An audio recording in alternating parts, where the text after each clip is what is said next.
โทรภาพแห่งชาติลาวเฉลิมฉลองวันสร้างตั้งครบรอบ 42 ปี วันที่ 1 ธันวาคม 1983 หาวันที่ 1 ธันวาคม 2025 เนื่องในโอกาสวันสร้างตั้งโทรภาพแห่งชาติลาวครบรอบ 42 ปี และสมเสยผลสำเร็จบันทับไซถ่ายทอดสดรายงานข่าวเฉลิมฉลอง 3 วันประวัติศาสตร์ในปี 2025 กองประชุมสมัยสามัญที่10ของสภาแห่งชาติสุดที่9งานมหกรรมกีฬาแห่งชาติครั้งที่ 12 พร้อมทางคำนับหับตอนกองประชุมใหญ่คณะภาคหากฐานโทรภาพแห่งชาติลาวครั้งที่ 4 ซึ่งจะไขขึ้นในใกล้ๆนี้ในตอนค่ำของวันที่ 18 ธันวาคม 2025 โทรภาพแห่งชาติลาวได้จัดพิธีเฉลิมฉลองให้เกียรติเข้าร่วมในพิธีโดยท่านคำพันธ์เพิ่นยวงศ์หัวหน้าคณะโฆษณาอบรมศูนย์กลางภาคมีท่านวันลาตีคำวานวงศาผู้อำนวยการใหญ่โทรภาพแห่งชาติลาวมีคณะอำนวยการแผนกการพร้อมโดยพนักงานอาวุโสบำนาญและแขกเข้าร่วม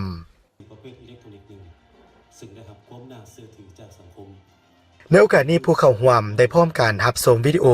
หวนคืนการเติบใหญ่ขยายตัวโดยภายใต้การนำพาของภาคและรัฐบาล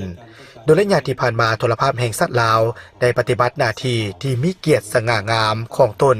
ในการเป็นกระบอกเสียงกระจายข้อมูลข่าวสารที่สำคัญของภาครัฐและสังคมส่องแสงเหตุการณ์ที่พ้นเด่นทางภายในและต่างประเทศตามปรากฏการณ์ย่อท่อต่างๆของสังคม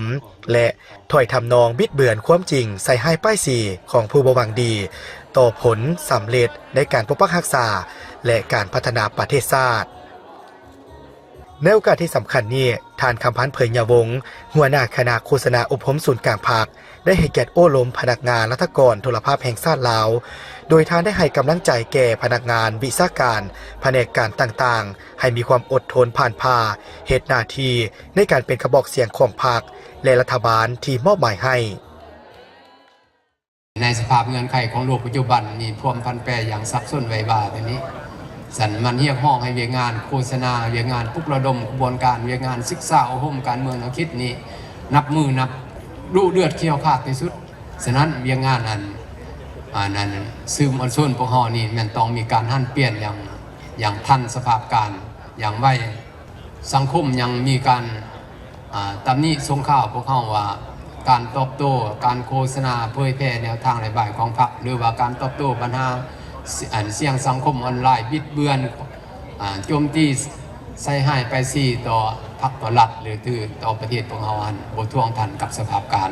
ปัญหานี้มันก็เปรียบเหมือนหนังว่าเป็นภาระหน้าที่อันหนึ่งที่มอบให้พวกเฮานี้ต้องสร้างโอกาสใหม่ต้องเฮ็ด